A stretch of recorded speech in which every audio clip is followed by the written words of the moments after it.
jagoate kanundo aywa nuntugo bisungo dana mina baroke anga jamana kono ko kwa anya ka fo teleflina malidin chama ni son dialo ndo teleflina chama be yila la muga ka fo ja anga mali abena dia mali am mai manga senge jamana manga senge fefen fora ko ka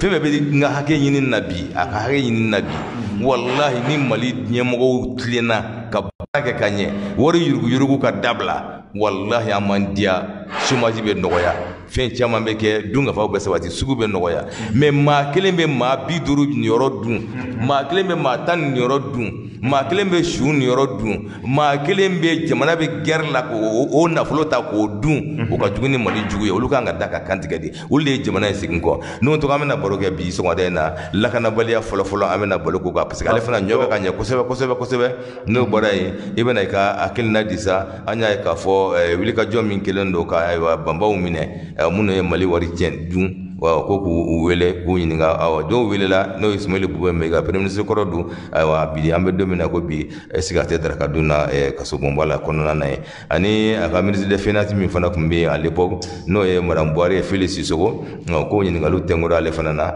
nyame fana ko ale fana abe bolenka o fe peut-être dara ka betale fana soro en bi songo tena ko ka frontière do to gode ntara ko son mai wanta da mo ka vérifier ka leje anga malien de l'extérieur ko ntara o ka vérifier na kan am se ka temena ou dans le cas qu'on a ko son mai ko la vie non on ga radio télé internet la quoi donc comme mba yela wa semena non net est-ce que net fengelendo réseau net te marché là ay am yere direct na ko anta na ko anga page kan donc anga leje si c'est bon ko c'est oui c'est bon maintenant voilà donc amba faut ka barkada ma ba la mais effectivement insécurité ambe direct la fana page kan donc page ambe page de tout réglé là donc il y a vraiment donné voilà donc c'est ça merci beaucoup ngakla ba yela kanye donc ambe folie min lassé bela diélément la kana bale amadam nanu la kana bale la donc a nyefo min kɛra tile fila in na nga donc a bɛ somɔgɔ sama bɔ dimanche tɛmɛnen an y'a ye tesalite marala halibi wuli ka jɔ casque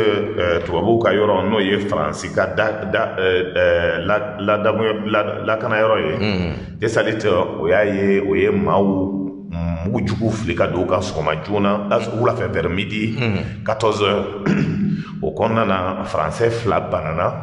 mais o sera k'o repousser a kɛra tesalite dimanche tɛmɛnen dimanche tɛmɛnen aussi an ye jateminɛ kɛ k'a fɔ fana fanfɛ dugu dɔ bɛ yen n'an b'a fɔ a ma ko ani makakungo man jan ko jumazara n'o ye dugu ye à 20 km de makakungo n'o bɛ fana mara la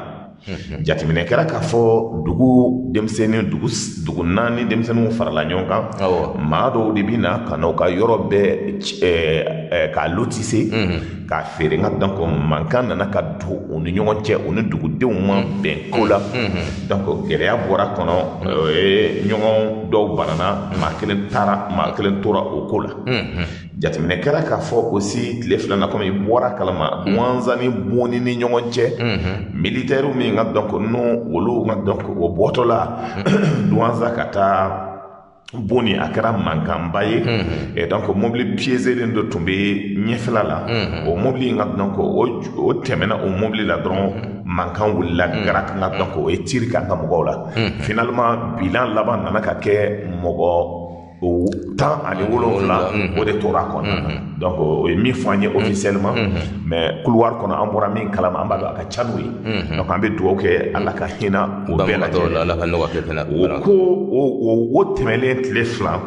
o tɛmɛlen o dugusajɛ yɛrɛ an ye jateminɛ kɛ k'a fɔ délégation dɔ wulila Bamako ani Sévaré k'a fɔ k'o bɛ taa b'o ye ka sangafoli kɛ o délégation ɲɛmaaya ka taa colonel Sambu Menkoro Jakite o ye ɲɛmaa yɛrɛ ye filanan ka taa donc le colonel Muhammadu Sine Doucouré n'o ye commandant des régions Mopti yɛrɛ ani le colonel Moustapha Sangare n'o ye chef de corps ye colonel Makan Alassane Diarra colonel de théâtre ani colonel major Claude Koulibaly donc n'o ye CMG intérimaire ye comme a falenna wele nana dɔgɔnin ka donc n bɛ dugawu k'a ye n ka donc pour que a ta fanga Ala k'a d'a ma donc o ko kɛlen ka donc o y'olu ta otage la kan kɔnɔ ye boni denmisɛnnin ninnu ni tiɲɛlen ka k'a fɔ o ye nɛni da ministre de la défense ni tɔw kan k'a fɔ ka donc ko o sigilen b'o ka bureau climatisé la Ala ye don o don na fagali bi kɛ ka donc o tɛ diɲɛ n'o ye gɛlɛya nana ka don o ni ɲɔgɔn cɛ fo ye mɔgɔ de bila ka se ka négociation kɛ o ka se ka tila o la ka donc o dugusajɛ o ye hélico bila ka taa u nɔfɛ ka donc pour que ka se ka bɔ kan kɔnɔ nin bɛɛ bɛ gɛlɛya min fɔ pour les jeunes n'i ye jateminɛ kɛ effectivement ka donc ni an bɛ yɔrɔ min kɛlɛ selen bɛ yɔrɔ min musalaka foyi wɛrɛ foyi t'a la e tɛ se ka maaw bila ka ka mobili ta ka mɔgɔ 100 200 k'a kɔnɔ ko blindé t'o ɲɛfɛ ka k'a fɔ ko olu bɛ taa cun fɛn dɔw la ka ko tiɲɛni bɛ kɛ ka gɛlɛya b'a la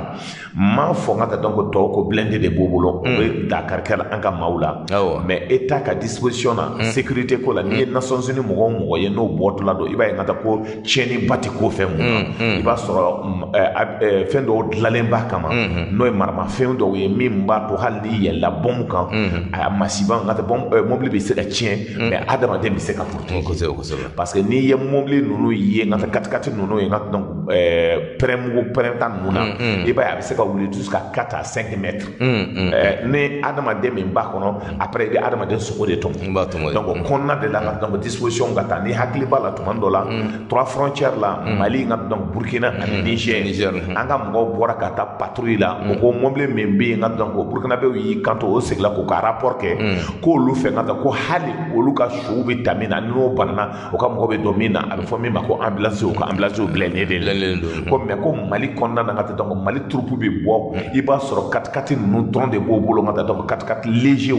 et hali o tɛmɛtɔla n'i ye marifa ci ka n'a bɛnna radiateur ma ka n'a sɔgɔla mobili tɛ taa yɔrɔ si a ko ni nin bɛɛ kɛra ko jateminɛ de ka kɛ minɛnko la tulonkɛ man kan ka kɛ minɛnko la min kan ka se ka di ka adamadenw ka ni kana baara ka se ka kɛ parce que a ka di denmisɛnninw ye denmisɛnninw y'o de yira faamaw na ko ti jɛnna ye tuguni k'a fɔ n ka donc ko o ka to bureau kɔnɔna na o tɛ foyi la temi ni ka taa kumaba fɛw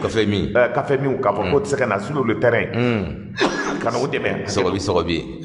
tubabukan ba fɔ ni ka taa donc sisi ka taa sasa ka taa donc k'o tɛ bɛn parce que ko n'i ye jateminɛ kɛ ko jamana tɔw la ko généraux de bɛ taa ka taa donc président comme Tchad ɲɔgɔn ka taa donc wa denw ka donc olu bɛɛ de bɛ taa kɛlɛkɛyɔrɔ la pour que u ka jamana la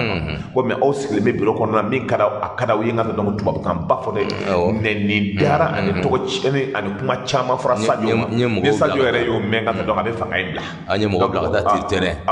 donc o ye an yɛrɛ taara o tɛ fɔ dɛ ko an ye mɔgɔ de bila ka taa ko n'i ye jateminɛ kɛ olu bɛ min fɔ k'o nana ko terrain kan ko fɔlɔ ka taa ko b'o kuma fɔ ko ka na ka taa ko donc n'i bɛ chef ya la ka taa donc i bɛna yira terrain de kan donc o ti jɛnna ye ka taa o mankanbaw kɛra dɔw kɛra ka taa donc ala na ka kɛ ka taa donc o bɛnna kumaw kan ka taa donc olu sera ka bila o ka taa so insécurité ko la aussi jateminɛ kɛra k'a fɔ tile fila na Banyankara mara la ka taa donc mankanbaw kɛra Banyankara Bankas ani Koro ni ɲɔgɔn cɛ mun de kɛra n'i ye jateminɛ kɛ Bankas olu denmisɛnw ka donc ani Koro denmisɛnninw olu farala ɲɔgɔn kan ka déclaration kɛ k'a fɔ ko min bɛ kɛ la ko ti jɛnna ye ko parce que ko olu ye accord dɔ de signé Mamaciw fɛ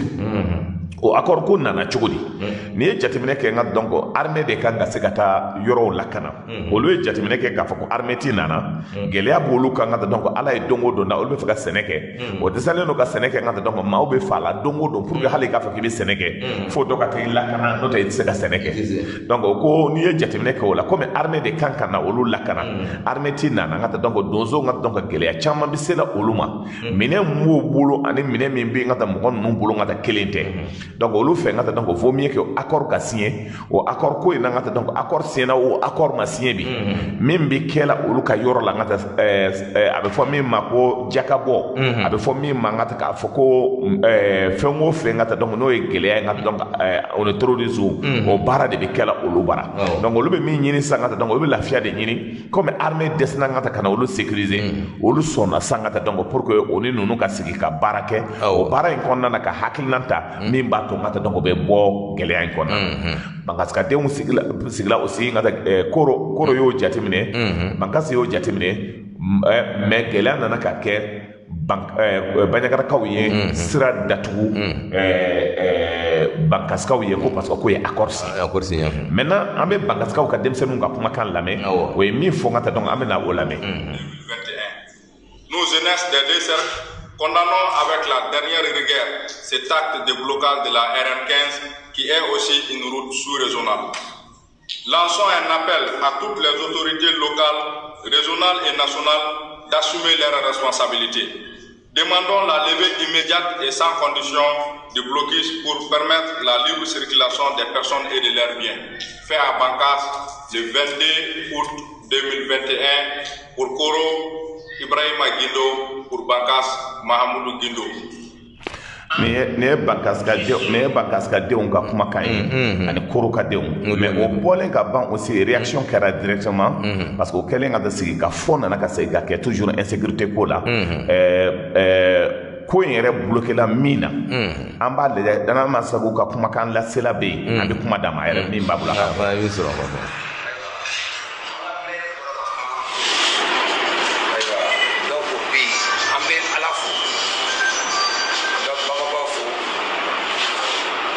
chef d'état-major Youssouf Toloba en b'a fo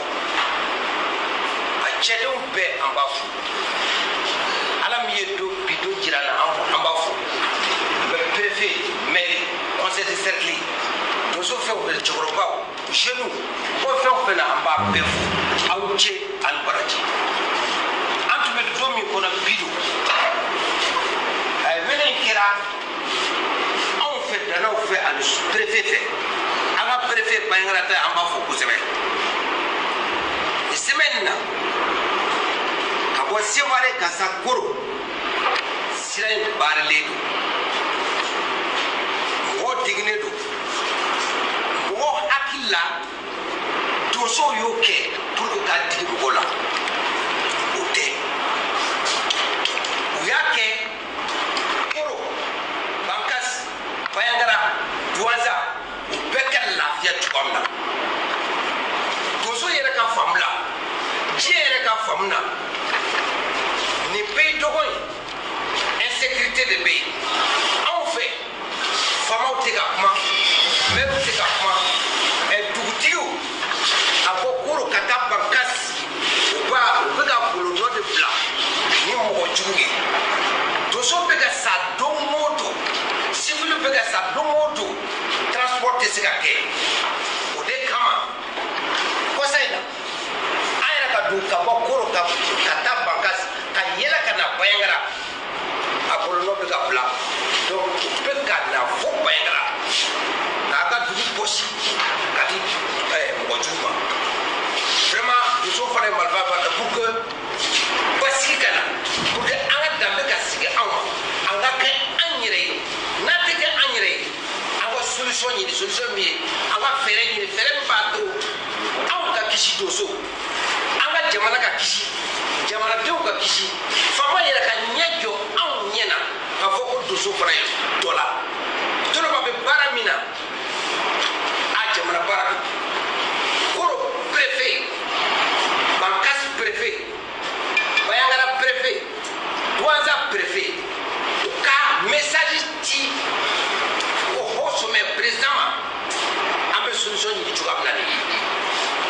ka fɔ an y'a miiri ka fɔ ko Mali kelen don wa fila don u ye an ta ka di jadisiw ma wa an bɛ Mali la wa an b'o dɔn parce que Koro jadisiw bɛ ka yaala cogoya min ka di marifa bɔ bolo ne yɛrɛ y'a ye u nana fɔ dugu mara la Bankas ka fɔ Bayi Tori yɔrɔ bɛɛ u bɛ ka yaala cogoya min ka ɲi sariya bɛ ka kɛ préfet B sous-préfet B maire B dugutigi B fɛn tɛ ka fɔ wa ni tonso ye fɛn dɔ kɛ o de bɛ fɔ yala an ye maliyɛn ye wa yala an taara ka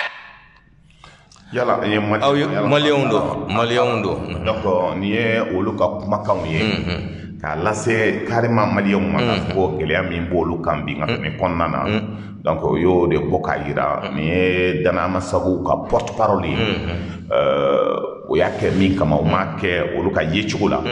k'a fɔ gɛlɛya de ka se ka na don mais olu y'a kɛ nka da pour que jamanadenw ka se ka bɔ position dɔ la pour que jamana ba ka se ka sigi o hakilinaw de taara o se k'u ka taga seginw kɛ pour que taga segin ka nɔgɔya n'i ye jateminɛ kɛ nin waati in kɔnɔna na yɛrɛ tuma dɔ tun kɛra mobili min bi circuler Bankas ni Koro mara ninnu na ka taa donc o ye mobili ninnu bɛɛ minɛ ka taa jadi so après négociation kɛra o taara mobiliw di mais a y'a fɔ cogo min sariya ka taa donc musow kun bɛ biri et puis fɛnw bɛ sara ka taa donc n'o bɛ fɔ jaka ni fɛnw bɛ bɔ la jaka bɛ di u ma a bɛ d'o ma min ka d'o ye a bɛ kɛ ten wali musow b'a furu cogo min o ja min ka d'o ye ka taa donc o b'a kɛ ka taa donc ni min ka d'o ni ye o b'a kɛ foyi t'a la donc o ye gɛlɛya ye kosɛbɛ min an y'o jateminɛ tile fila in na ka taa donc nin waati in kɔnɔna na donc voici en gros insécurité ko la an bɛ se ka min fɔ hali bi kow ma nɔgɔya gɛlɛya bɛ yen région ninnu bɛɛ kɔnɔna na donc insécurité ko la aussi nka donc jusqu'à présent école caman de datugulen don kosɛbɛ école ninnu dayɛlɛlen tɛ groupement kɔnɔna na Mopti Bankas Koro Douanza fo ka na se Kulikoro yɔrɔ dɔw la ka se aussi Kayi yɔrɔ dɔw la hali bi Kayi sira na aussi mobili tigɛli ko kuma in donc a bɛ kɛ la maaw sufɛla la u bɛ mɔgɔw jɔ k'i ka téléphone bɔ k'a f'i ye n'o y'a sɔrɔ hali wari t'i ka orange mun na u bɛ tɛgɛ da i ɲɛ quoi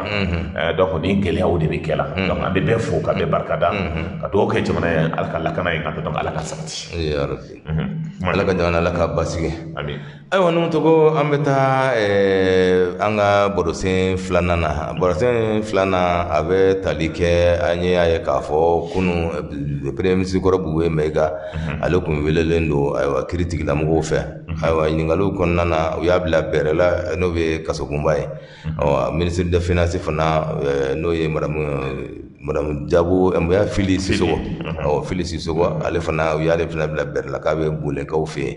ayiwa tuguni nin b'a yira k'a fɔ sisan ko malidenw ka nafolo minnu tarakira n'a fɔra ko Mali bɛ kɛlɛ la ko minɛnw ka taa san dɔw maliden dɔw ka to wariw ɲagami procureur dɔw u ka tila ka t'u sigi télévision na premier ministre Bugoye ko dossier ninnu classera ka ban o sufɛ kelen bɛɛ la procureur bɔra ka kuma kɛ a ko dossier ninnu classera maa min fɛ o kun ye président kɔrɔ n'o ye IBK ye donc IBK fana kan ka wele ka ɲininka nin na wa a fana man kan ka ɲininka sabu d'a kan ale de y'u ka dossier classé ala y'a to ministre procureur kura min nana o nɔ la o ye dossier ninnu ta k'a dayɛlɛ tuguni o kɔni ɲininkali bɛ kɛ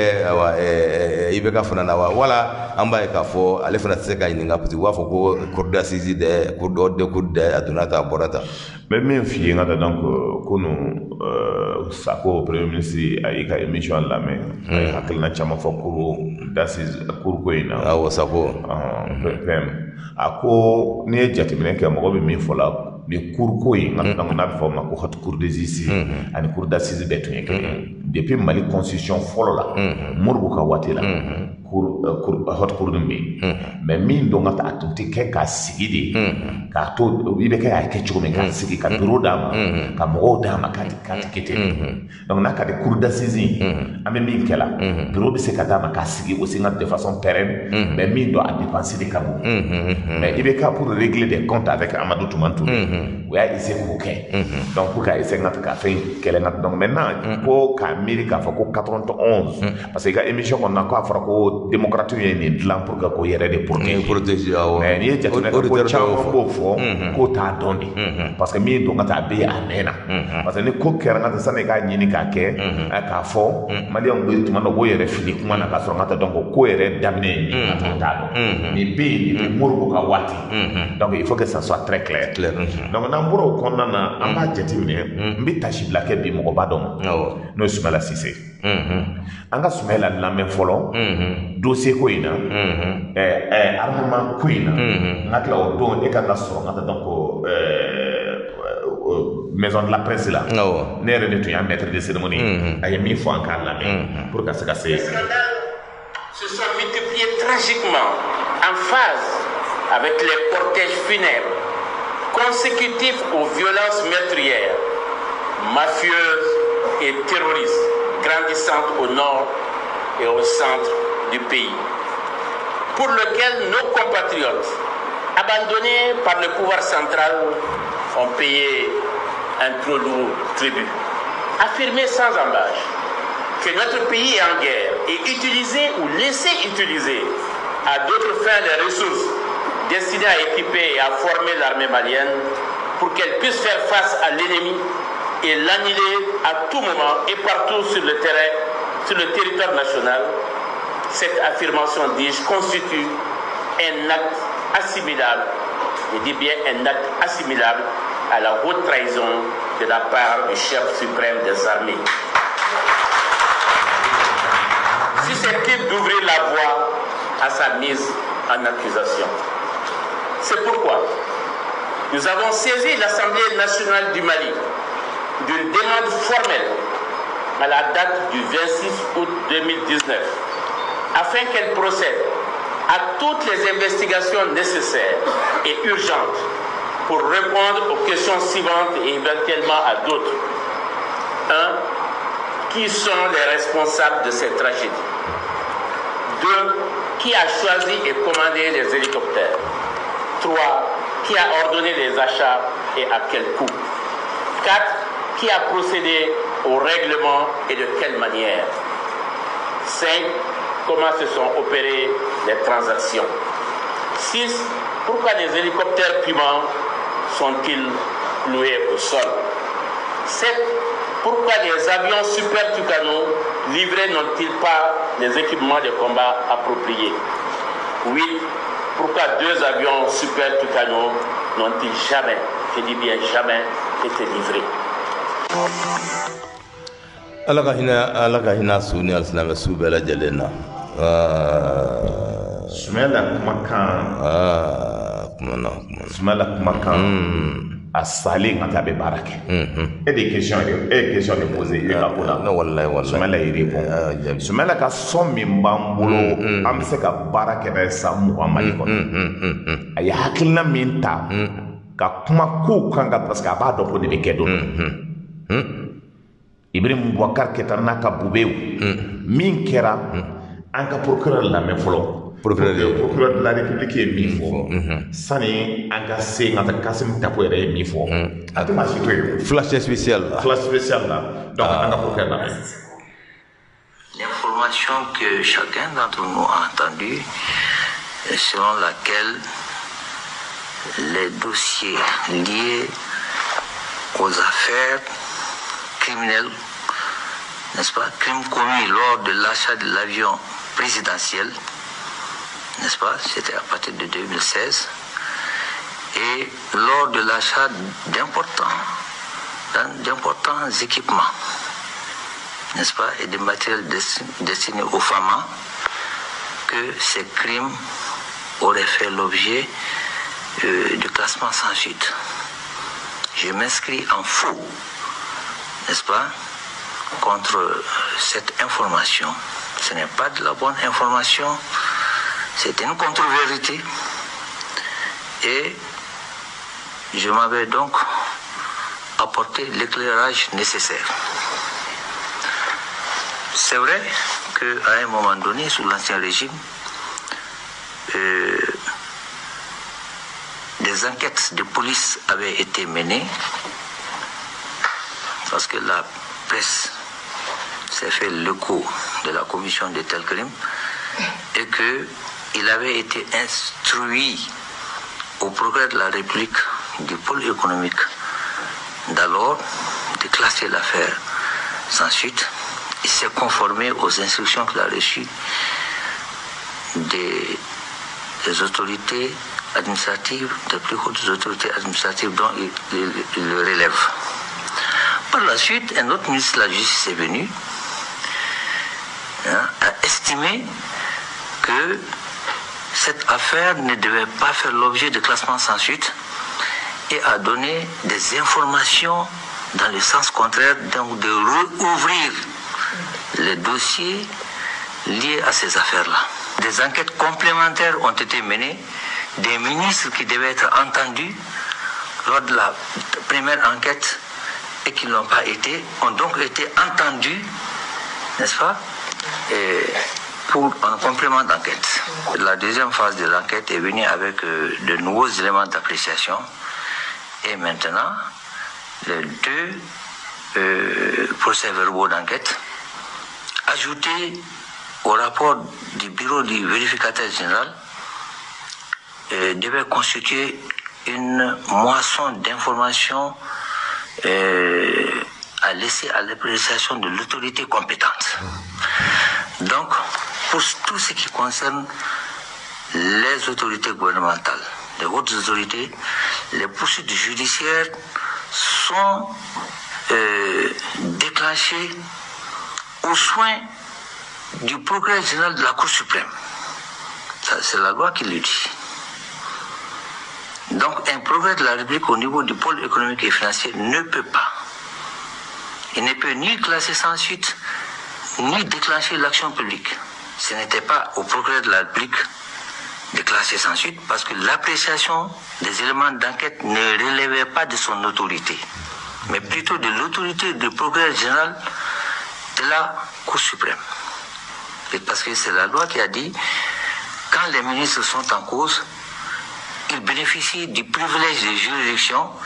et là, ce n'est pas au niveau inférieur que les choses s'enclenchent, mais plutôt au niveau supérieur qui est le parquet général de la Cour suprême. La Haute Cour de justice n'est pas fonctionnelle, c'est vrai, parce que l'Assemblée nationale, depuis qu'elle est dissoute, ipso facto, la Haute Cour de justice aussi ne peut plus fonctionner parce que les députés ne sont plus là. Mais les magistrats qui doivent instruire le dossier, n'est-ce pas, à travers le double degré d'instruction, sont à la Cour suprême. Que la Haute Cour de justice soit fonctionnelle ou pas, le travail de l'instruction s'est fait au niveau de la Cour suprême ici. Voilà. Donc, du fait qu'aujourd'hui, nous n'avons pas de Haute Cour de justice, ne signifie pas que nous devons rester dans l'impunité. Parce qu'au bout de 10 ans, si les affaires ne sont pas jugées, les faits sont prescrits. On ne peut plus les poursuivre. Donc, les racines sont là. Le travail judiciaire s'est fait là. Tant que la Haute Cour de justice ne peut pas fonctionner, on ne peut pas la saisir. Donc on revient dans les droits communs, c'est-à-dire on les fait bénéficier du privilège de juridiction au niveau de la Cour suprême. On a 2 chambres d'instruction, première chambre, deuxième chambre, n'est-ce pas? Et après, on les traduit devant la Cour d'assises, parce que la Haute Cour de justice ne peut pas fonctionner. Cette jurisprudence avait été tranchée depuis les années 80 et nous sommes dans cette jurisprudence. C'est ce que nous respectons. Sinon, si on reste comme ça, non seulement l'opinion publique ne comprendra pas cette attitude d'attentisme de notre part, mais encore les faits seront prescrits. Au bout de 10 ans, on ne peut plus reprocher quoi que ce soit. Or, il n'y a rien de plus dangereux pour une république, la bonne santé d'une république, que l'impunité. Ah ouais. Impunité. C'est très clair. Net. Ça n'a qu'à faire Soumela de Koumana. On va résumer Bamanangana. Soumela Koumana Kaira Kafo, Jamana Konana, ni komi kera avion sanko, ane mine sanko mi kera. Président Kabwa Kalama Kafkama Dadwala. Ka akelina fana Jamana Jamf. O baara in kɛlen ka ban a ye hakilinan dɔw fɔ ko avion ninnu sanna cogo di jɔn de y'a san jɔn de ye wari bɔ a bɔra cogo di avion min dalen b'a kɔnɔ kan ka taa a kɛra cogo di avion 2 yɛrɛ bɛ yen o ma deli ka di fɔlɔ o kɛra cogo di a papier ko ɲɛnabɔra cogo di donc Soumala ye ka taa donc a demandé assemblée nationale fɛ o waati o ka enquête kɛ fo ka taa ka taa assemblée ci o ma enquête kɛ i bɛ ka di fewu an bɔlen o la ka taa donc procureur ka kuma ye min ye a ko maaw kana to ka tulonkɛ kɛ ko dɔw la ko n'i ye jateminɛ kɛ n ka dɔn ko nin kuma min fɔra ni bɛɛ y'a mɛn a télé la renouveau télé la renouveau télé la baro ka émission dɔ bɛ yen a yɛrɛ kumana a y'i kanto ka ta ko dossier min b'ale contre la ko cour suprême y'a jugé ka ta ko dossier classé la ka ta k'ale jabajɛlen don i b'a fɔ ko fɛn dɔ y'a i b'a fɔ ko a da ye kɛra kala ye ka ta ka sa yɛrɛ o de ye ko yɛrɛ bɛ teliya o kɛlen o dugusajɛ ka donc procureur nin bɔra ka kuma k'a fɔ ka donc clairement dossier ma classé parce que waati min na ka donc ɲɛma min bɛ yen olu tun ye instruction di k'a fɔ ko dossier ka classé a tɛ bali anw nɔ i bɛ ka taara ka Kamara bɔ kaso la bɛɛ ɲɛna Kamara minɛlen Maliki ye Kamara minɛlen ka donc a ye Maliki nɛni hali bi a message b'a bolo n bɛ profiter ka n dɔgɔnin fo le ministre de la justice Maliki en son temps Maliki Kulibali k'a fo k'a barika da c'est ça aussi un homme d'état alors o baara kɛlen ka na se ma a ye instruction di ko kan ka ta Kamara bɔ kaso la o Kamara kelen ka kuma nin na baara nana ka se yɔrɔ dɔ la o ye dossier classé dossier classé le Maliki nana Maliki y'a demandé ko ka dossier segin ka dossier dayɛlɛ dossier dayɛlɛlen enquête kura dɔw kɛra cour suprême na a fɔra de ka ta depuis mɔgɔ bɛ min na haute cour justice nin bɛ yen depuis Modibo ka waati mais min don a tɛ kɛ ka sigi comme cour d'assises bɛ kɛ cogo min k'a fɔ ko k'a sigi définitivement a tɛ sigi définitivement mais i bɛ kɛ de a kɛ ka ta définitivement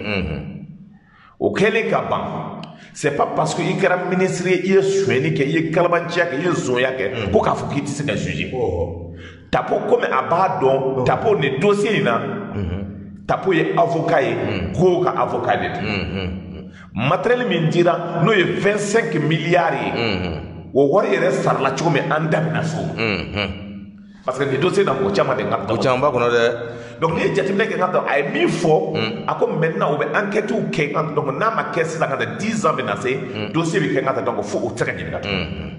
n'an bɔra o la aussi jamanadenw tɛ se k'a faamuya a fɔra ko min bɛ sonyɛli kɛ k'a bɛɛ ka minɛ o ka na n'an ka wariw ye ko ka frontière bɛɛ datugu min kɛlen ka sow san yɔrɔ bɛ ko n'i hakili b'a la k'i bɛ taa élection na i bɛ taa élection na wari sonyɛli min bɛ yen k'i bɛ taa mɔgɔ san n'a ye ka taa o y'a ye wari de b'i bolo a kɔni i bɛ na n'an ka wari ye a bɛɛ bɛ gosi i ta tɛ o wari min kɛra ka tɛ i bɛ na n'a ye donc o kɔnɔna de la a ko maintenant ko rapidement ko enquête fila k'a bɛna kɛ chambre fila ninnu kɔnɔ n'o tilala assise min filɛ ka na a tɛmɛ koyi assise min filɛ ka na parce que enquête caman kɛra ka ban donc o bɛ juger assise la assise nata yen kɔrɔ assise nata la a ye bonya donc min don an tilalen o la an ti Kassim Tapo yɛrɛ lamɛn Kassim Tapo an ka Kassim Tapo lamɛn ale yɛrɛ a mankan cayalen don sisan dɛ a bɛ se o de la an ka bosokɛ lamɛn Premier ministre Bubey Sumelu Bubey Mayiga a ye n wele ko ma ko jeudi don a welelen don cour suprême na ko ni bɛ se ka a mantɔ ka k'a ka sɔrɔna donna ye Musa la welelen don mun na ko k'a t'a dɔn ko convocation kɔni cira a ma dɔrɔn k'a kana section judiciaire président y'a wele jeudi 10 heures d'accord ngala ka irana je serai là-bas y'a fo ka waleɲuman dɔn a confiance la en sigilen dɔrɔn 10 minutes 10 minutes 15 kɔfɛ ORTM ye flash spécial annoncé donc o flash spécial ni procureur général cour suprême ale de bɔra ka kuma k'a fɔ ko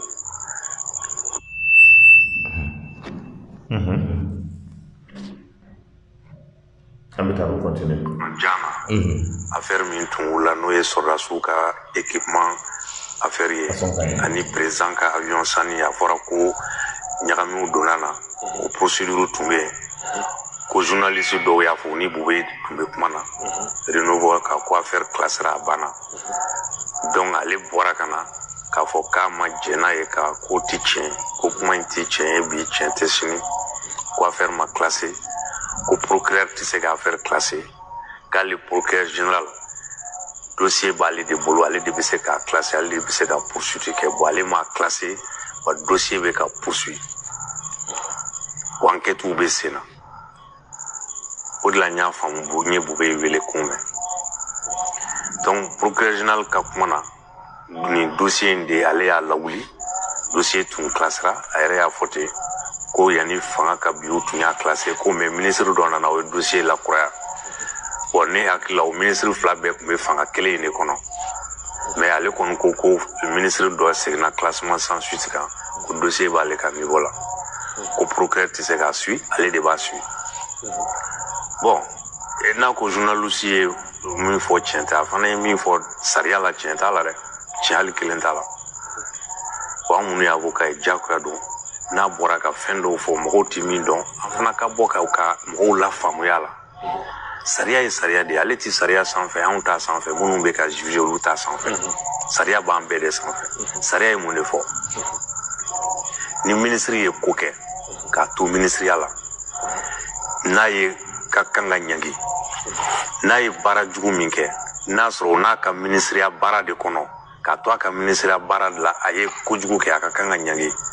sariya an ka constitution 92 y'a yira k'a fɔ cour spéciale dɔ de bɛ yen n'a bɛ f'a ma ko haute cour de justice ni assemblée nationale de b'o bila sen kan o cour de justice de bɛ ministre juger procédure spéciale de don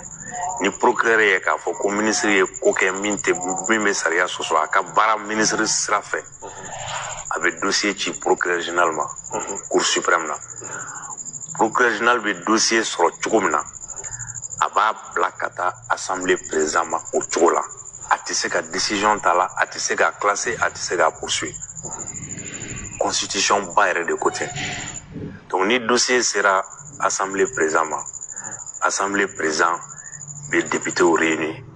k'a f'u ye bon ni ministre a fɔra k'a ye nin kɛ est ce qu'an b'a yamaruya haute cour k'a juger ou pas u bɛ voter 2 tiers assemblée majorité 2 tiers constitution de b'o fɔ député bɛ voter 2 tiers de majorité donc il faut que ni assemblée tilan 3 ye a sigiyɔrɔma 2 olu ka jɛn n'a ye k'a fɔ ko poursuite ka kan ka kɛ ko bɛ fɛ ministre ka kiiri voilà n'o bɛnna n'o u y'o fɔ tuma min na de u y'o décision min ta ni dossier o de bɛ segin ka taa procureur général fɛ yen cour suprême na procureur général bɛ sɔrɔ ka chambre criminelle saisie u bɛ commission d'instruction bila en place olu bɛ a ɲɛɲini k'a lajɛ k'a sɛgɛsɛgɛ ka mɔgɔw wele k'u lamɛn k'a dɔn ko kɛra cogo min na ni ministre ka n'u ko a ka kan ka ɲangi u bɛ dossier bila ka taa haute cour la o de b'a juger mais procureur tɛ se ni ministre ye ko kɛ min b'a ka baara kɔnɔ dɛ a tɛ se k'a poursuivre cogo si la mais min tɛ a ka ministre baara la n ye exemple minnu di par exemple an ka sariya la ni furulen don monogamie la n'i ye muso filanan ta ka to i ka contrat ma changer i muso fɔlɔ bɛ se ka taa sariya la k'a fɔ ko i ye sariya sɔsɔ a bɛ f'a ma bigamie sariya sɔsɔ don ni ministre y'a kɛ i tɛ sariya sanfɛ ni muso ye plainte kɛ ni procureur ye dossier sɔrɔ a tɛ se ka ministre poursuivre directement parce que ministre don sariya b'a prévoir k'a k'a ci procureur général ma procureur général de bɛ cour suprême chambre saisie olu bɛ juridiction dɔ désigner ni infraction ni correctionnel don u bɛ juridiction dɔ désigner min bɛ ministre juger ni ministre ye accident kɛ ka maa fa ala k'an kisi a bɛ f'a ma homicide involontaire o tɛna taa haute cour la o fana i bɛ taa tribunal normal de la mais procédure spéciale de bɛ yen parce qu'il est ministre cour suprême procureur b'a saisi a bɛ tribunal dɔ désigner min bɛ ministre juger mais o ni haute cour tɛ kelen ye o haute cour tu ne peux pas procureur général n'a rien à voir tant que l'Assemblée n'a pas voté n'a pas mis en accusation le ministre. Donc, procureur général ye o min fɔ tiɲɛ tɛ ko procureur tɛ se ale de bɛ se ale tɛ se ministre mana min kɛ a ka fonction na i tɛ se o. Bon, effectivement dɔw ko Yamusa poursuivra yan ko a tun ye ministre mais o y'a poursuivi quand même. Ko kelen tɛ sa ne ye kuma min fɔ kuma fila tɛ o. Régime fila de bɛ yen. Ministre ye ko kɛ min b'a ka fonction na. Bube a fɔra de ko a ye contrat signé k'a to ministre de la défense don a fɔra ko contrat la ko yurugu b'a kɔnɔ ko surfacturation donc i b'a dɔn kɔni a ye contrat kɔni signé o kɔni b'a ka baara de la ministre de la défense ale de habilitelen don sariya fɛ ka contrat signé donc a ka baara kɔnɔna de la n'a fɔra k'a filila haute cour dɔrɔn de bɛ se ka juger mais Yamusa mun de fɔra Yamusa ma Yamusa fora de ko o ye sorasi dɔw faga o ye sorasiw dɔw latunu Yamusa ye papier kɛ k'a fɔ k'u bɛ mission na donc min reprochera Yamusa la c'est pas qu'il y a papier ordre de mission kɛ o a fora de ko il est complice sorasiw ka tununi ani minnu fagara k'a y'o de dogo ka papier dilan k'a essayer k'o dogo o ye ministre ka baara ye wa donc o bɛ ko n'a ye ko de kɛ min tɛ a ka baara fan fɛ min tɛ sariya la a kɛra complice ye mɔgɔ dɔw sali la ni mɔgɔ dɔw tununi na o y'a poursuivi o de la o ni k'a fɔ Yamusa ministre de la défense n'a tora sɔrɔ an y'a affaire dɔ fɔ yan a yɛrɛ de y'a kuma fɔ a ka livre la 11 milliards min tunna ye n'a welela o la sisan ko parce que a ye contrat signé a ye 11 milliards di dɔ ma là a bɛ taa course a bɛ taa haute cour de la justice la voilà n'a tun welela o la a baara tɛ sɔn k'a fɔ ko a bɛ taa yɔrɔ wɛrɛ ni haute cour tɛ mais a ma wele o la o Yamusa poursuit de ko complicité d'assassinat et d'enlèvement est-ce que ministre ka baara ye assassinat ye o t'o ye o donc voilà la situation procureur général a tɛ se a ko procureur de la république tɛ se ka ministre poursuivre ale fana tɛ se sariya dɔw de ye n'u ye fɛn kɛ mun b'u ka fɛnkɛ la a tɛ se maintenant a ko n'u ma poursuivi sisan ko ni san 10 tɛmɛna crime dɔw u tɛ se ka poursuivre bilen bon o fana tɛ sariya ye minnu kalanna minnu ye droit dɔn ne yɛrɛ ye droit enseigné ENA la e kun ye école karamɔgɔ ye ENA la n nalen 90 la j'ai enseigné à l'ENA ENA la u b'o ni fɛn ninnu kalan o prescription c'est-à-dire que ni ye crime min kɛ 10 ans n'i ma poursuivi 10 ans kɔfɛ i tɛ se ka poursuivre bilen ni délit don 3 ans san 3 i tɛ se ka poursuivre mais ni poursuites daminɛna fɛn de y'a bali tant que o fɛn in ma bɔ yen poursuite prescription bɛ jɔ de o donc nominali bɛ jɔ fɔlɔ quoi a bɛ jɔ f'i ka bɔ i ka o poste la voilà n'a fɔra sisan ko haute cour tɛ yen donc ni haute cour tɛ yen k'a to procureur ye dossier sama procureur général ma procureur général n ka kan ka dossier ci haute cour ma mais haute cour tɛ yen a dɔn an b'a kɔnɔ fo haute cour ka na ni haute cour sigira san min na o san dossier bɛ reprend hali n'a kɛra san 10 kɔfɛ prescription tɛ kɛ dɛ parce que a b'a interrompu de le fait que poursuites daminɛna o de an b'o kalan école la de quoi kabini première année deuxième année ninnu a bɛ f'i ye fɛn dɔw infraction bɛ yen ça se prescrit par 10 ans mais attention acte de prescription bɛ yen c'est comme ni dossier dɔw bɛ yen i b'a dɔn o bɛ san tant que o bɛ instruction na juge fɛ est ce que prescription kuma bɛ fɔ tant que instruction bɛ sen na prescription kuma tɛ yen o l'inscription banna de pewu a clôturé la jugement ma kɛ dossier tora ten fo san 10 kɔfɛ a fɔra o la prescription bɛ kɛ mais e saisira e y'a kɔlɔsi ko haute cour tɛ yen ni haute cour nana tuma min na prescription dossier bɛ taa fɛ ne tun ye Tapo ka hakilina ye Tapo oui bon non Tapo yɛrɛ kɔni ne ma se ka min faamuya bon ale yɛrɛ sisanama lui il est l'avocat de la famille le grand Ibrahim Boubacar Keita e ma ye a ko Karimu kana na wa ko ale b'a ɲini Karimu fɛ donc sisan ni a ka laseli ninnu ale b'a fɛ sisan k'a fɔ de ko ninnu tɛ se ka juger quoi ninnu man ka minɛ quoi o y'ale hakilina ye minnu ye Mali ka nafolo dun Mali bɛ guerre la o y'a jamana malidenw ka impôt n'u ka taxes ale yɛrɛ t'a dɔ b'a la mais ale bɛ se k'o kokɔrɔla don cogo di f'a b'a fɔ k'ale bɛ bɔ Mali jabarani na ko ka kuma mais e bɛ se ka bɔ Mali jabarani na cogo di ka kuma an ka wari suɲɛlen mɔgɔ min na k'an ka jabara d'e ma e tɛ se ka kuma o la tuguni. oui mais a ma ɲi. bon lui aussi bon c'est courant populaire maintenant fɛn dɔ de bɛ yen a k'a dɔn k'a fɔ parce que a ɲɛ b'a la sisan n dɔgɔ bɛ k'a dɛmɛ a ka lancement na o ye fɛn dɔ de ye o diyagoya de parce que n'i ye mɔgɔ dɛmɛ a kunko la n'i kunko sera n'i y'a tigi ye a fana b'i dɛmɛ i kunko de la o ye diyagoya de o ye an ka laadalako ye o dɔgɔ bɛ k'a dɛmɛ o fanfɛla de la k'a ka mɔgɔw labɔ k'a ka jama caya ale ka jama caya mais o kɔrɔ tɛ k'a fɔ k'a bila a kun na k'a fɔ ko jama min b'a taala ye a ka lancement ninnu na ko y'ale ka jama de a ka jama tɛ dɛ wa ale ni n dɔgɔ yɛrɛ kun tɛ kuntilenna kelen yɛrɛ ye fana o tɛ kuntilenna kelen yɛrɛ ye parce que ale ta tɛ Maliko ye Kati bɛ taa tɛ Maliko ye dɛ parce que mɔgɔ min ye Mali ka wari nafolo suɲɛ e bɛ taa k'e b'olu defa cogo di. aya parce que a ɲɛ b'a la sisan a ka juru dɔ bɛ ka sara jama b'a kɔ quoi donc a ɲɛ b'a la o jama min b'a kɔ hali c'est pour maintenant. non n bɛ fɛ ka min f'i ye n bɛ fɛ ka min f'i ye Prince k'a fɔ jama b'a kɔ o tɛ k'a fɔ n ka taa donc ko fɛn wɛrɛ tɛ parce que ale yɛrɛ bɛ dossier ale yɛrɛ bɛ dossier na cogo di parce que baara min kɛlen don baara min kɛlen don n'i ye jateminɛ kɛ a kɔnɔna na ale de kɛra ko ka avocat ye tuma dɔ tun kɛra Bube n'ale ɲɛmaya la Bube y'a demandé n ka donc plus de 25 milliards a ka sara an da ka don dossier na dɔɔni mun de kɛra nin dossier ko in na c'est à dire a kɛra dossier fila de dossier fɔlɔ avion sanni ko a yurugu bonyana tamtamli y'i kɔ don Fili en son temps ministre des finances de tun don jateminɛ kɛra k'a fɔ Bube ye ministre de la défense ye o bɛnna Kamara était chef de cabinet d'Ibrahim Boubacar Keïta Kamara min kɛra ministre de la communication ye o baara in kɔnɔna na jateminɛ kɛra k'a lajɛ situation nana ka gɛlɛya ka na se yɔrɔ dɔ la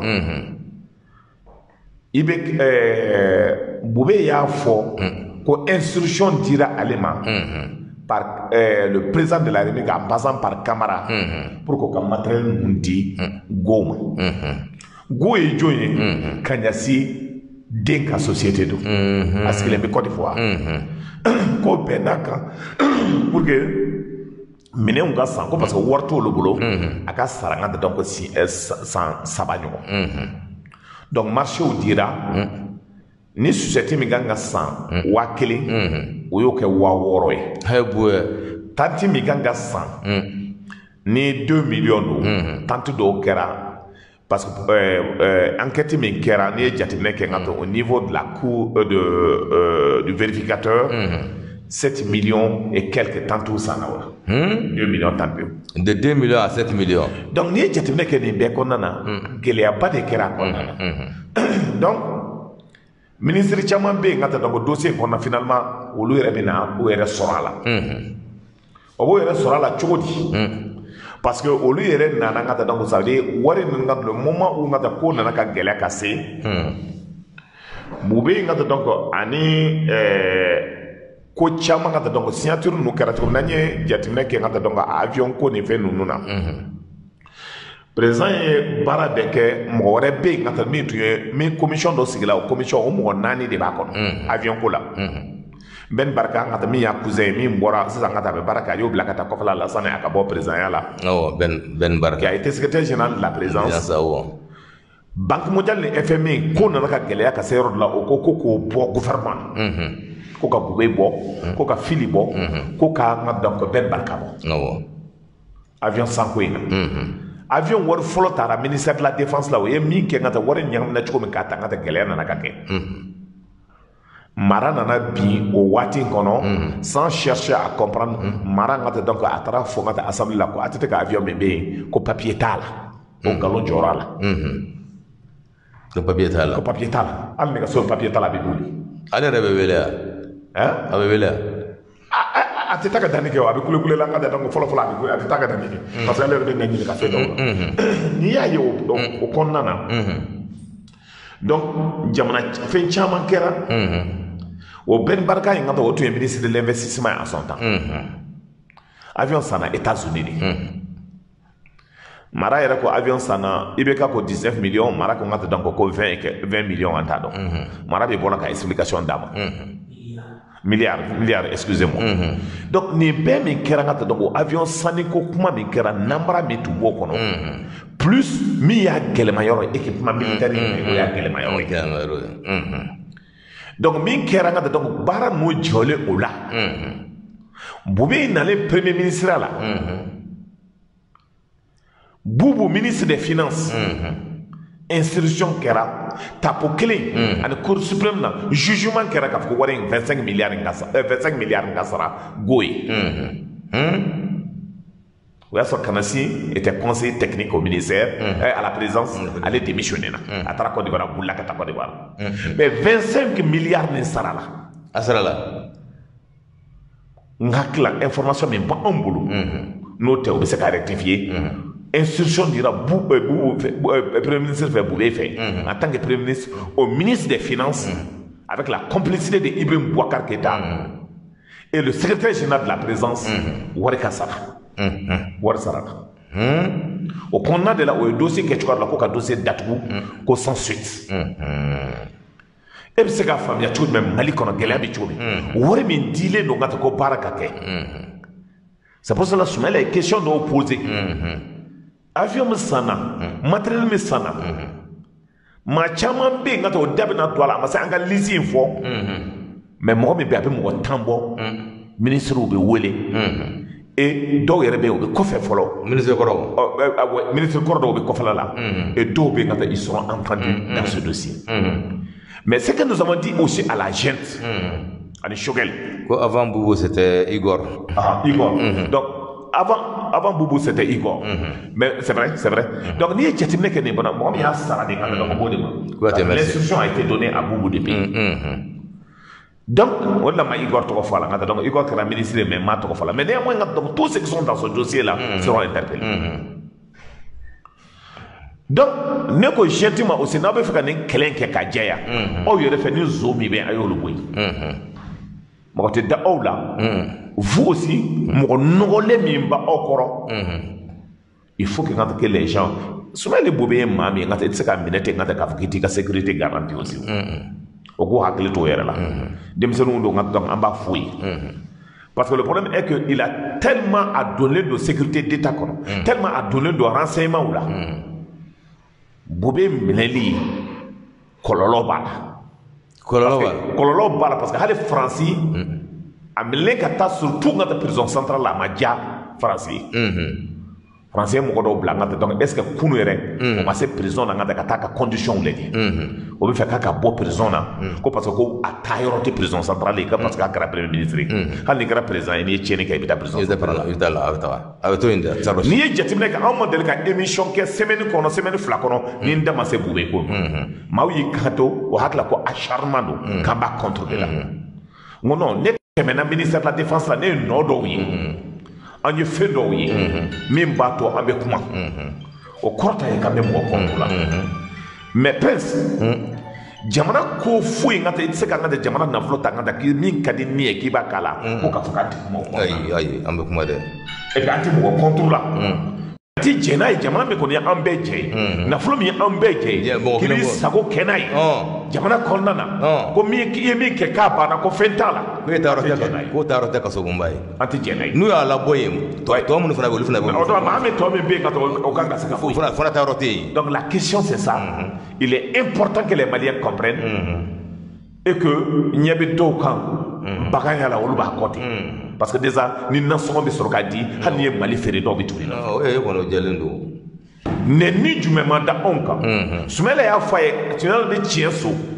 a ko jamana bɛ position min na ne jamana namara ka di Ibrahim Boubacar Keïta ma i bɛ jamana ci a ko kana kɛ élection ka kɛ jɛya kɔnɔna na o Boubé kelen de ye anw ban élection jɛya ma o Boubé kelen ka taa donc armée bɛ don min ale b'a kuma fɔ k'o taara don min anw bɛ na ministère de la défense la Boubé ye passation kɛ anw ma mobili min bɛ ministère de la défense la a ma tɛmɛ mobili 2 kan n'anw tun bɛ voyager ne n'u tɔgɔ de b'a fɔ n'anw tun bɛ voyager an tun bɛ taa mobili lu ye maliyɛn de l'automobile de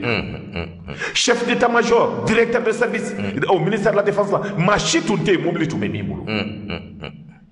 tellement o ye armée ta tiɲɛ k'a bila an ye bɔgɔ misili min bɛ yan olu y'o misili kelen ta ka taa o ni tubabuw ka taa tiɲɛ armée de l'air misili Boubé kelen de y'a kɛ o ye tɔgɔ bɛ fɛn o ye armée sigi ka ta tiɲɛ directeur responsable de la sécurité d'État a taalen espionnage min bɛ kɛra a kɛra mɔgɔ de kan il faut que ça s'arrête jamana ka bɔ mɔgɔ dɔw bolo et que les gens comprennent maa si tɛ yen jamana in kɔnɔ ka taa ko se tɛ se ka kɛ Mali que les hommes comprennent l'intouchable n'existe pas au Mali. Le moment où le directeur de la sécurité d'État, Moussa Diawara, a été arrêté à Kasola, j'ai dit en son temps que chacun a son tour chez le coiffeur. Douman Kada Ombey. Au lieu de chancer de sort en camp, parce qu'au Bangla, sinon ils ne sont pas plus intelligents que nous. Et ils ne sont pas aujourd'hui plus visionnaires que nous. 91 ans, ils ont fait. Mais Adam a dit que tu as dit que tu as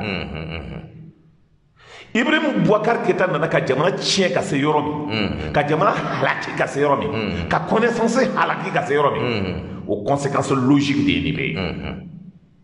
mɔgɔ bɛ se ka taa mɔgɔ dɔ ye télé la k'o ta ka na kɛ commis de l'état min kan ka secrétaire général gérer k'o kɛ présidence secrétaire général ye Kamisa tɔgɔ ye Kamisa jamana na juguya tɛ maa bɛ se k'a fɔ k'a bɛ Mali belebele bɛɛ avec les intellectuels les hommes de très haut niveau k'i bɛ Musa Tɛmɛni kɛ assemblée président ye ala n t'a contre la n dɔgɔnin don i b'ale yɛrɛ donna ko la dɔrɔn ko bɛɛ ma tiɲɛ o n dɔgɔnin don ko bɛɛ tiɲɛna mais n'i y'a fɔ n ka mɔgɔ hakilila contre ko don non parce que normalement poste de responsabilité dɔ bɛ yen a bɛ di commune d'état de maa min y'a bɛɛ ye i b'a dogo olu de ma maa sɔnkɔrɔ bɛ kiri goyira dɛ mais Ibrahim Bouakar Keita depuis a sera k'o kɛ pour moi a ma kɛ jamanaden ye danbeya t'a la ka taa ko la hɔrɔnya t'a la a ye jamana buruja a kelen tɛ dɛ a taara Kamara bɔ kaso la ka taa donc devant tout le monde ici nka Mali bɛɛ kɛra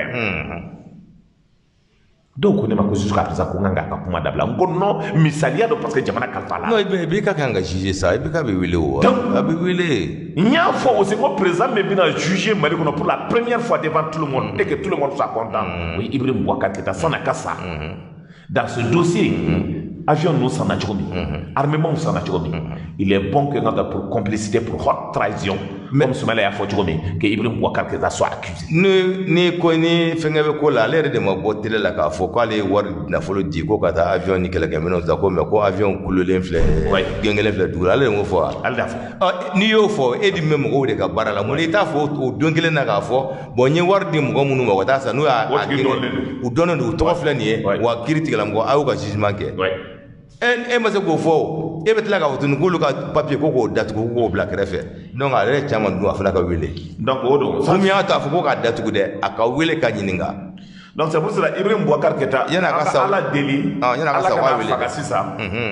ala ka hali bi n ka taa donc bana in ku a nin na o k'a wele yan'a ka sa ala k'a to Maliens ka se ka taa donc ça veut dire il faut que tout le monde comprenne ala kana faga sisan ala kana c'est pour cela que tout le monde doit comprendre que ça soit la junte militaire libyenne que ce soit les ministres de la République, que ce soit les directeurs de la République, que ce soit les secrétaires généraux, que ce soit les DAF, qu'ils comprennent qu'un jour ils seront jugés ici. Mais au juge que n'a pas qu'à y Allah beau juger. Allah beau juger moi. Ni demi démarqué drogue talaye, il demi qu'un gâteau donc mon l'employé. Ou bana dɔ bɛ bɔ e yɛrɛ ka du kɔnɔ i t'a kɛ cogo dɔn. o y'a bɛ kɛ bateau dɔnkɛla ye bateau kɔnɔ. donc il faut k'u ka faamuya. fantanw sɛgɛnnen k'u ka impôt min bɔ. jamana bɛ kɛla gɛlɛya min kɔnɔ pour que jamana ka bɔ o la. aw tɛ se ka tulonkɛ k'o la o mɔgɔ bɛ sigi k'aw lajɛ. o tɛ se ka kɛ aw kɛ tɛ maliyɛn ye o. Dieu vous a donné la chance de gérer le pays. Mais c'était avec honneur et dignité. Mais on tɛ se ka tromper. ayi ka jamana dɔn o ma k'aw bɛ tulonkɛ kɛ jamana na ko cogo min y'aw dilan n'i ye ninnu ye faamaya la o bɛ se ka miliyɔn 10 di mɔgɔ ma ko miliyɔn 20 di ninnu ma. dɔ ma miliyari kɛ anniversaire ye yan. o kɔnɔna na da la miliyari anniversaire mali kɔnɔ a kɛra ka filmer ka bɔ ka yɛlɛ. k'a filmer ka yɛlɛ. ka mobili président de la république n'o ye Ibrahim Bouakar Keita o yɛrɛ y'a félicité o kɔnɔna na. awɔ o tɛ mɔgɔ wɛrɛ dɛ ɛsɛ ɲa. an bɔlen o kɔnɔna na. ko filanan bɛ dugu kɔnɔ ka taa donc n'o ye coton culturel ka fɛngɛ ko ye. Bakari Togola. Bakari Togola. hɛ bonya. an ka bɔ nin bɛɛ la danbe ni hɔrɔnya ni halalaya la Bakari Togola bɛ fɛ ka na kɛ ɲɛmaa ye tuguni. min yɔrɔ jumɛn. e t'o kalama de. parce que kuma kɔnɔna na ou bien. a bɔlen ka bila. o taara élection na tile fila in na. Bakari Togola. association bɛ coton culturel la n ka taa dɔn o taalen ka taa dɔn mɔgɔ 3 de taara n ka taa dɔn ko Fana Ɲɛma ani a tɔgɔ fɔ tɛ Bakari Kone élection kɛra olu fila farala ɲɔgɔn kan contre ka dɔn ko Bakari Togola ka Bakari Togola battu tuguni mun n'u sɔnna a ka présidenter yɛrɛ donc Bakari Togola battulen nango no ye sente ɲɛma ye parce que wari dɔ bɛ yen ka taa wari ka taa ni combien de milliards a dalen bɛ yen o wari o ma sɔn ka verser association mɔgɔw la maintenant mɔgɔ kura min nana Boubacar Koné olu gagnelen o bɛ fɛ ka taa ministre nɔfɛ k'a fɔ ko ko Boubacar Togola ko dɔw k'a fɔ ko démissionne ko parce que n ka ko Boubacar Togola de kan ka gagner diyagoya donc Boubacar Togola b'a fɔla mɔgɔw ye k'ale gagnera a yɛrɛ b'a dɔn k'a cira il a même reconnu devant tout le monde. a bɛ gagner kaso mois de kɔnɔ yan. nin bɛɛ la RPM mɔgɔw de bɛ baara la yuruguyurugu la nango tɔgɔ nin ye RPM mɔgɔ ye. mais ko ale a bɛ baara la sa u k'a gɛn ka bɔ yen. c'est pour cela il faut que le gouvernement prenne ses responsabilités. mais RPM mɔgɔ bɛ mun kɛ halisa. maintenant wari min bɛ yen k'a k'a tilan a bɛ miliyari caman bɔ donc o kɔnɔna de la o ye walimusow furu sa o kɔnɔna de la o tun bɛ ala minɛ ka taa donc ka fɛn bɛɛ kɛ ka miliyariw ta ka taa k'a di musow ma ka yaala pour que ka se ka nin kow ka taa ka détournement kɛ o suɲɛni n'o kalabanciya min ko bɛ yen aujourd'hui Boubacar Togola bɛ fɛ k'a fɔ k'a bɛ segin ka na Mali kɔnɔ danbe ni hɔrɔnya bɛ yen. a tɛna sa o bɛ na min sa malidenw bɛ sɔn bɛ. donc c'est pour cela Koné ko o ye conférence de presse kɛ. a ka wari sara fɔlɔ. o ko bi min bɛ yen. o bɛ 1 mois d'a ma a ka minɛn bɛ bureau la n'a ma tanga to o bɛ UC tanga ka minɛn bɛɛ ta ka fili ka bɔ kɛnɛ. o y'a solution ye sariya. donc an b'o de la et dossier il paraît que k'a ka passer ministre de la santé de bara Kangari dalen bɛ ministre de la santé ani ministre de l'agriculture ye k'a fɔ ko maliyɛn ko hɔrɔn ni danbew ko sɛnɛkɛlaw ko an tɛ fɛ ka Boubacar Togola ye an ka ko la tuguni a ye min kɛ k'a bɛ bɔli kɛ. ko mais ko n'o y'a kɛ parce que wari tilayɔrɔ b'a la ko n'o y'a kɛ gɛlɛya b'a la ko n'o y'a kɛ ko RPM mɔgɔw ko ka taa olu tɛ se ka coton culturel perdu u ka élection kama u ka wari ko suyɛli kama ko o bɛ maliyɛnw sɔrɔ o ɲɛ ko o ci f'o ye nin y'o ci ye n b'a f'o ye mais jamana tɛ n ka taa dɔn ne kɔni ne dabaliya b'a la maa bɛ se ka nin bɛɛ kɛ kaso la ka bɔ k'a fɔ n ka taa ko i bɛ tila k'a fɔ ko i b'o yɔrɔ kelen ɲini kasoladen a ye se k'o yɔrɔ kelen ɲini parce que ni suyɛni nege t'e la ni kalabanciya nege t'e la mun de taara n'i ye k'e taara ye fɔlɔ i tɛmɛna ka taa k'i minɛna k'i ye so ye maintenant i bɛ tɛmɛ a kɔrɔ ka taa dɔn ne ka cɛli de kɛra i bolo o de o de a bɔra semaine ɲɛ tɛmɛnen ka conférence de presse kɛ ka journaliste wele a yɛrɛ ja yɛrɛ t'a suivre o a ma maloya ka tila k'a fɔ ko 18 milliards dɔ bɛ yen k'a fɔra k'ale ye ta mɔgɔ m'a fɔ k'a y'a ta a bɛ ani nanko o fila bɛ ye RPM ye o fila bɛ ye Ibrahim Boubacar Keïta ka mɔgɔ ye il faut qu'on trouve la solution donc an b'o wele bila radio la k'a s'o ma k'a fɔ maa o maa ni nɔgɔlen don jamana ko la i kan ka ko ka jɛ k'a daminɛ ministre de l'énergie yɛrɛ la o yɛrɛ ko ka jɛ k'a daminɛ ministre des finances la wari o wari bɛ bɔ bi an b'a bɛɛ surveiller la fɛn o fɛn bɛ kɛ an b'a surveiller la marché o marché bɛ kɛ la nɔgɔ la ka taa an b'a surveiller la et on ne va pas laisser les gens bouffer l'argent de l'État malien ka sigi k'ale ko parce que k'i bɛ ɲɛmaya la ɲɛmaya ye Mali ma na i ka kɔɲɔ minɛ na Mali t'i ta ye Mali denw de ka wari bɛ t'i la bi wari min bɛ Mali kɔnɔ ka taa dɔn a bɛ sɔrɔ la cogo min ni wari géré la ka ɲɛ même les chômeurs du Mali ka taa dɔn bɛɛ bɛ se ka wari sɔrɔ mais maa dɔ bɛ miliyari mɔgɔ 100 ka nin yɔrɔ dun k'i sigi ni yɛrɛ jamana bɛ se ka kɛ n ka taa k'o tigi ye hɔrɔn ye wa k'o tigi ye danbetigi ye wa k'o tigi ye halala ye wa ɲininkali b'a bɛ yen e ka sara tɛ tɛmɛ 1 million kan miliyari ko tɛ si la n si ɲɛna o bɛ se ka kɛ cogo di donc en gros million 500 du b'i bolo en gros o ye nin ye n ka taa donc dans cette situation ni ɲininkali wɛrɛ b'i bolo ayiwa n'u to ko waati bɛ ka taa ayiwa an bɛ taa ni an ka baro sen laban ye sa parce que o bɛ bɛn ni waati yɛrɛ taabolo la nka yanni an ka taa n'o ye maa minnu ye lettre ci ayiwa fɛn y'a yira k'a fɔ Kuyate patronat la ko avant Boubou ko c'était Camara était directeur de cabinet avec rang de ministre ayiwa ani dɔ fana ko voilà Juma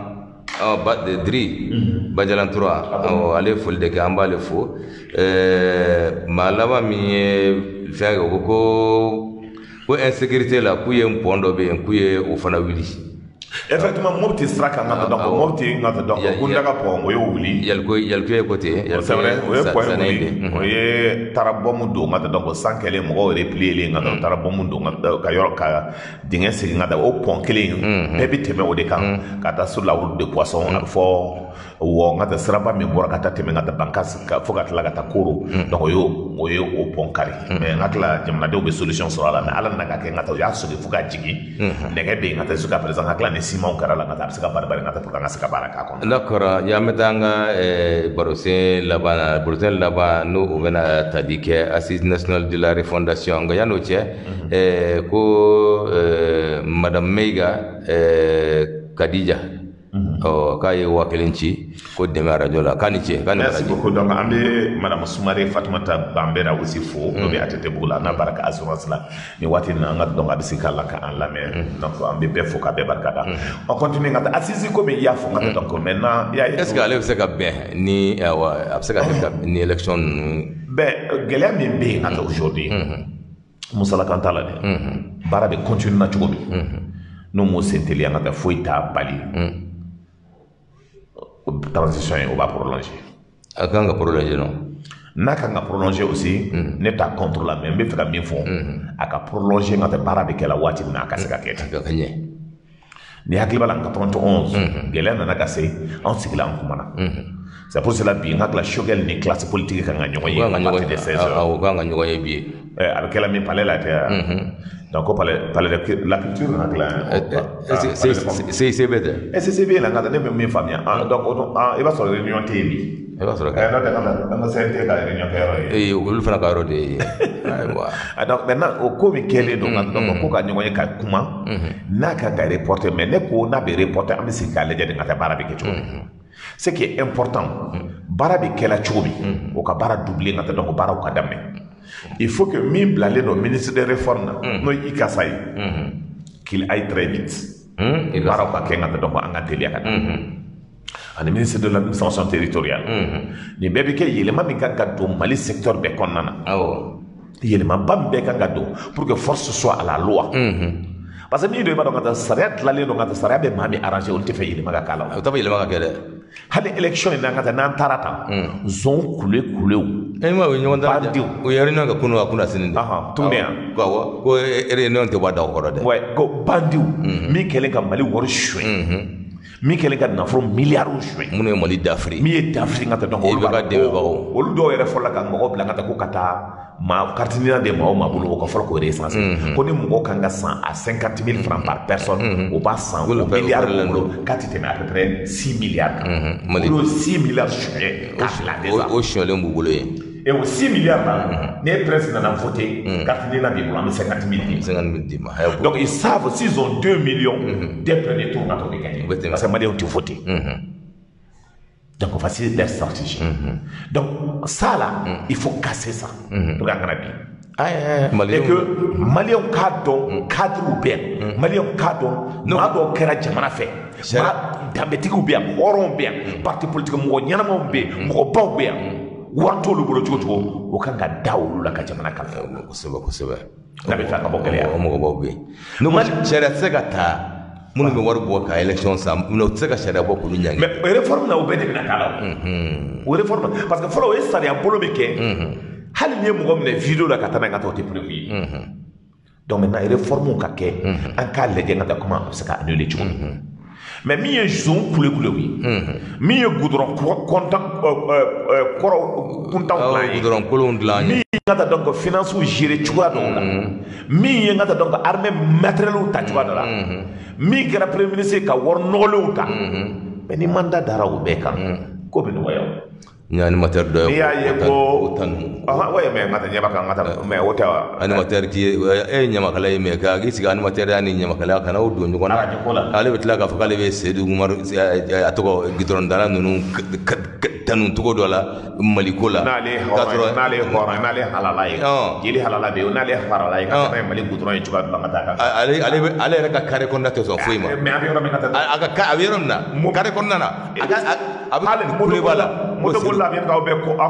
a ka maaya banna e bɛ jɔ ko Seydou Kulubali o ye wari sɔrɔ dɛ an b'a dɔn tan dɛ a ye wari dɔn dɛ ale bɛ Seydou Kulubali tɛ se ka sɔgɔsɔgɔ di mɔgɔ ma non ko wari sɔrɔ a bɛ min don hali kelen tɛ e bɛ sigi radio la k'i b'o commentaire donc des affamés comme ça n'i bɛ ɲamakalaya kɛ i ka ɲamakalaya kɛ en dehors de la communication n'i tɛ ɲamakala yɛrɛ non ɲamakala anw ka danbe kɔnɔna na olu de bɛ tiɲɛ fɔ faama ye ka ban ka dumuni kɛ ɲamakala ka taa olu de bɛ danbe ko fɔ olu de bɛ hɔrɔnya kuma fɔ olu de bɛ halalaya kuma fɔ olu de bɛ baara kɛ maa min ye ɲumanya kɛ na pour que i ka se ka dɔn ka tɛmɛ kuma kɔnɔna na Seydou Umaru c'est o de ye ɲamakala halala ye c'est pas vrai et donc ne ma kɛra ka ko parce que ko bi ngata donc ne mi kalo hali mi fama sama faga o ba ko faye sama ni ngata waraba faga o ti nyama kala yayi mande ma soma e mande ma kalfa o mo la donc il est important c'est qu'on ne dengo tigo dambe tigo no horon ni halala o mo la et donc aka bonya bolu et donc to me bo to ko tiena donc olu daka ka ba ko la donc nañu fuli la 50 donc bi olu bela jelema ami balakaw fo ya ama adam na am balakaw ye flo e ka adam na ni ali kemeso fo ka sori ngat donc jabate fo ngat donc jakte ngat no tu mere kona ka Laurent jakte ngat donc vraiment kulbade o fla be ko tem na ko ba ko tras na fi ko la ko fo madame Diarra Geneva be Diarra nambo fo madame Sinayo Fatoumata Dambélé donc 300 logements dans nos association pour le développement des femmes pour le développement économique des femmes ambo fo ko bakada comme nya fiye ko men ana balakaw fo adam na balakaw tanti madame Maiga ko fo ka amba fo ka woni mando ba Fanta Traoré ko fo ko bakada kan so Maimouna Diallo namba fo bulu balakaw fe ka Oulimatu Si k'ale fo hippodrome na fula muso k'a ni sɔgɔma ka foli kɛnɛ ka madame Traoré Mariam Jara an b'a ale fo k'a ni sɔgɔma honorable madame Daɲogo n y'a dan sira an ka sɔgɔma o foli b'a ale ka foli di badabada madame kɛrɛnkɛrɛnnen na an b'a di ka fakolisi madame Awa Dumbiya Awa Dumbiya an b'a fo ka sako fo kana ɲina an dɔn o bɛ sans fil kɔnɔ nka kana ɲina madame Jakite Hawa i y'a fɔ cogo min ale nka dɔn madame Jakite Awa Dumbiya des ressources humaines donc avec haute de justice là madame Sinayogo Aminata Nyarela base na donc en beau fou colonel Fadio Sinayogo Musodo ambe ministre Mamadou Dipa Fane Ofoko Bakada no yikoke foli bi lase aussi Awa Silama le coach maintenant entraîneur national de Kofo ka Hawa Traoré di Hawa Jan na do to ko Kofo Matal no entrega buro Kofo ka Barkada jeli banamba jeli ba ngata donc Musa Sissoko ba fo ka Barkada ba mu magaji ambo fo Bernard Tapi madame Traoré Assetou Cécile Diakité no yen korke ka madame Draman colonel madame colonel Draman Traoré no bi hippodrome na ka penda fo ngat no no yen entrega ibe o muso ngat donc ka fo Abou Karim nyono ko fo ko Barkada